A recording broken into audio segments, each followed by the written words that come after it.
And another thing na medyo nahirapan ako was the hypersalivation. Pero ito very, very brief lang din. Parang ilang days ko lang din naman siyang tinana. So, from the word itself, sobrang production ng saliva, as in, na talagang napupuno yung bibig ko na kailangan ko talaga siyang spit out. Hindi pwedeng hindi. Hanggang sa too much information, nakakadiri na. Pero, since napapagod na akong pumunta-punta ng bathroom, ang ginawa ko na lang is plastic bottle na lang. Ano, di ba? I'm so sorry if ganito yung mga information. Sana nakakain na kayo. But, yeah. Gusto ko lang sabihin na ang dami talagang pinagdadaanan ng buntis. Napakahirap from pagbubuntis hanggang sa delivery, hanggang sa pagpapalaki ng baby. But, yeah. Kaya women are very, very strong. For the hypersalivation, na yung minsan since hindi ko na siya kinakaya, napapa-candy na lang ako. Pero as much as possible, kung kaya nyo talagang hindi mag-candy o hindi mag-sweets, wag na lang. Kasi nga magsa-spike yung blood sugar natin. So, another thing was the difficulty breathing. Pero ito naman is nung malapit na akong manganak, syempre, lumalaki yung tiyan mo and kalapit na yung tummy mo and yung dibdib mo. So, kaya medyo mahirap ng huminga kasi nako-compress. So, ang nakatulong lang sa akin, well, nung medyo malapit na ako manganak, kung matulog ako noon, halos nakaupo na ako. Kasi nga lalo kapag nakahiga ka, nakatihaya, sobrang hirap ng huminga. So, medyo paupo na yung pag-sleep ko noon before. Alright, so for the last 3, isa din sa, not last 3. Last 4 pa pala. Alright, so, isa pang dinanas ko noon, dinanas ba? Anyways, yung low placenta na tinatawag na, actually, medyo na-imbyero na si OB sa akin noon kasi, nung nalaman niya na ang nilalakad ko pala before, simula Makati Mandaluyong Bridge hanggang Ayala Triangle. Nilalakad ko to papasok ng office and pauwi before. That was about 2 kilometers. So, nagulat yung OB ko. Kasi, sabi niya, okay lang naman daw mag-exercise, pero wag lang ganun kalayong lakad. So, it's risky. It was risky kasi since low placenta ako, baka mamaya daw magkaroon ako ng bleeding or spotting. So, that's something na dangerous and something that we don't want to happen. Ano ba yan? May mga balahibo na ni Connor. Ay, nga pala, nagtatampo yung aso ko kasi hindi ko siya nabanggit dun sa introduction vlog ko na part of our family. So, si Connor is my dog and my beagle and I will do a vlog as well about our life with Connor para sa mga dog lovers or fur parents natin dyan. So, ayun nga. So, si Connor, kung anuhin natin na anak ko, second born ko na siya. Kasi firstborn ko si Champ na nasa Rainbow Bridge na, then si Connor, and then si Maddie. Alright, so for the low placenta, ayun nga, yeah, you just have to be extra careful. Again, siguro, ang mga advice ko na lang is kung may mga activities kayo na gustong gawin when you're pregnant, siguro kung very active talaga yung lifestyle nyo, no? Before kayo maging pregnant, if may bago kayong itatry or gagawin na activity, physical activities, it will be best to consult your OBs na lang din, 'di ba? Mas maganda na doctor's advice just to make sure na safe for you and your baby yung mga plan nyong gawin. Alright, and for the next reason,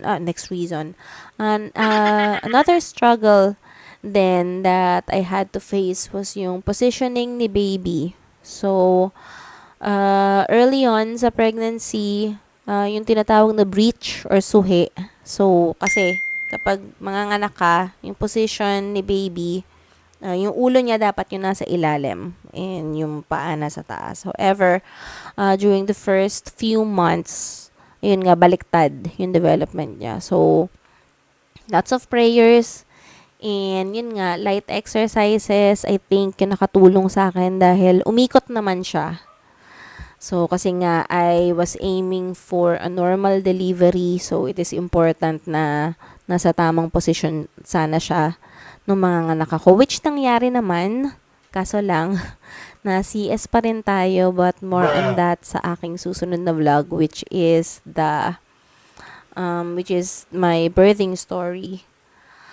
Alright, and the next one, second to the last, na medyo nagpahirap sa aking kalooban was a few weeks before I gave birth. I had my checkup with OB, and there was, nakita ni OB na there's low fetal heart rate.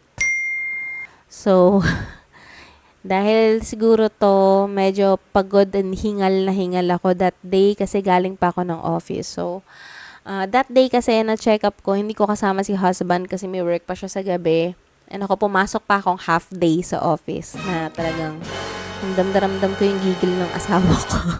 Sa akin, nakausap ko siya sa phone nung sinabi ko pero hindi niya lang ako mapagalitan ng todo kasi nga umiiyak na ako and nagwe-worry. Anyways, what my OB did was pinag-take niya ako ng non-stress test para i-check yung fetal heart rate niya. So, kakapray ko naman and kaka-comfort ni hubby sa akin pag akyat ko naman sa Cardinal noon when I took the non-stress test. Okay naman. Bigla namang umukay si baby. So, sabi ko, anak, kung naman akong pinapakaba ng ganito. So, my baby was talaga naman, sobrang bait naman ng anak ko. Kasi itong mga nahirapan ako na pain physically, yung kumbaga, at least hindi niya pinahirapan yung kalooban ko in a way na nung nag-congenital scan or numerous ultrasounds na may nakitang problema sa kanya. So, wala namang mga ganun. Kasi yun talaga yung pinagpe-pray ko na sana. Wala namang makita na kahit ano na kailangan kong ipag-worry regarding her development. So, sabi ko, sige, okay na yan. Mahirapan ako ng morning sickness na yan, yung restless legs na yan, at kung ano-ano pa, basta okay yung development niya. So, that was one of the few times lang naman na medyo nag-alala ko sa kanya. And thank God, naging okay naman siya after nun. So, the last but definitely not the least, ang pinaka nahirapan ako talaga nung pregnant ako. Ito maikukumpara ko dun sa 19 hours ng labor ko at dun sa pinagdaanan kong operasyon sa CS. Was the toothache that I had.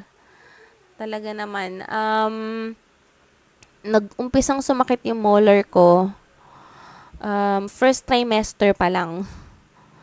And, ang hirap kasi when you're pregnant, you cannot take any medications. Apart from paracetamol, yung mga normal na pain relievers na tinatake mo, mga mefenamic acid, mga hindi kasi sila safe for the baby. So, ewan ko na lang din, miraculously, bigla na lang siya naging okay during the first trimester hanggang second trimester. Kaso, a couple of days before I gave birth, sumakit na naman. So, I went to this dental clinic and, may mga explanation pa siya sa akin na may medications daw yung pasta na binigay niya sa akin. That's why it's worth 5,000 pesos. What? Pero anyways, sobrang sakit niya. Kasi yung sakit niya, yung ano na lang ang nakakatulong na lang is yung mumumugan ko siya ng sobrang lamig. Tapos pag nawala na yung effect nun, balik na naman yung sakit. Pero somehow nakatulong naman yung pasta. So kaya kahit na ganun yung presyo niya, kinuha ko na lang din. And I think this is also one of the reasons kung bakit ako nilagnat when I was in labor kay Maddie. Again, more of that sa birthing story ko. Pero sobrang hirap, yun lang. Sobrang hirap magkaroon ng toothache while you're pregnant. And when you're pregnant kasi parang napaka-fragile ng katawan natin. Ayun nga, maliban sa tumataas yung ang bilis mag-spike ng blood sugar mo. Yun nga, parang yung mga bones mo medyo nagiging fragile talaga. Kasi nga kumukuha. So, ang logic is kumukuha kasi ng nutrients si baby, 'di ba? So, dalawa na kayo eh. So, yeah. So, this vlog is, kagaya nga nung na-mention ko before, hopefully, ma-appreciate ng families natin, mga husbands natin, and partners, yung pinagdadaanan natin na hirap. Kasi, madalas naman ginagawa na lang katatawanan, pero gusto ko na lang ding i-remind yung mga partners na pagpasensyahan nyo na yung mga pregnant wives ninyo na talagang minsan very emotional dahil daw sa hormones namin yan. And minsan may mga hinihingi na kung ano-ano yung pinaglilihan daw. Although wala naman ako pinaglilihan, pero nang marinig ako na alas 3 ng madaling araw ay naghahanap ng kambal na mangga na kulay purple or kung ano man na pagpasensyahan nyo na lang dahil very rewarding naman yan paglabas na ni baby. So remember, for 9 months, diba, they're cooking something inside of them and that's your babies. So, pagpasensyahan nyo na lang ang mga wives ninyo. You know, me as a woman, but again, I just want to remind you na it doesn't make you less of a woman if you don't want to have kids. You know, whatever your choices in life are that, you know, make you happy. Pero sa akin lang, ako, para sa sarili ko to, I've never felt more powerful than nung pinagdaanan ko yung pregnancy na yun at kinaya ko lahat nung paghihirap na pinagdaanan ko. So, yung sacrifices talagang sobrang worth it. Ngayon naman na nakikita ko yung anak ko na syempre bias ako. Lagi ko naman pinagmamalaki yung anak ko kahit kanino na ang ganda-ganda niya at ang talino niya. Syempre for me, she's the most beautiful and most amazing baby sa lahat, diba? So, ganun naman, tayo ang number 1 fans ng ating mga anak. And, sobrang thankful ako sa family ko, kay Lord of course, na dahil, yun nga, hirap na hirap ako ng mga panahon na yun. Pero, my parents, diba, they've always been there. Ano ba? Nabulol-bulol na tayo. Mami ko na lagi akong pinagluluto no ng mga kung anong gusto kong kainin, na isusuka ko lang din naman pagkatapos. And my dad na lagi akong dinadala sa Tagaytay, pinapasyal. Parang bata lang, nanonood kami ng sine before. Tatandaan ko, sobrang worried pa siya nung mga panahon na grabe yung morning sickness ko at nakita niyo yung legs ko ang papayat. At naka-leggings pa ako nung nanood kami ng Lion King na live action. Sabi niya raw sa kapatid ko, naku, kawawa naman ng anak ko, bakit ganyan nakapapayat yung mga legs. Nag-worry din si Obi noon kasi nga since sobrang kakasuka ko imbis na dadagdagan yung weight ko dahil lumalaki na si Maddie, nababawasan pa sa kakasuka. Pero ang advice ko na lang is na wala talaga ang pagdadaanan natin lahat ng hirap para sa mga anak natin. Pilitin nyo na lang din kumain ng healthy kahit isusuka nyo. Try nyong hindi isuka ng mga 1 oras para makuha nyo yung mga nutrients na para sa inyo ni baby. So again, I'm so sorry. Kaya 2 parts na naman ito dahil ayun nga, ilan lang yan sa mga hirap na pinagdaanan natin at baka pinagdadaanan ninyo mga pregnant women out there. Pero masasabi ko lang is laban lang dahil yan nga, paglabas na ni baby nyo, ang masasabi nyo na lang is yeah, it's all worth it. Thank you, Lord. At you know, madami sa ating mga kababaihan na, diba, they've been waiting, mga couples na they've been waiting para mabiyayaan. So, just know na you're very blessed kapag nandyan na, diba, kung matagal nyo nang pinagpipray and finally nandyan na. So, since andyan na, diba, kakayanin nyo yan. Kakayanin nyo yung mga hirap na yan.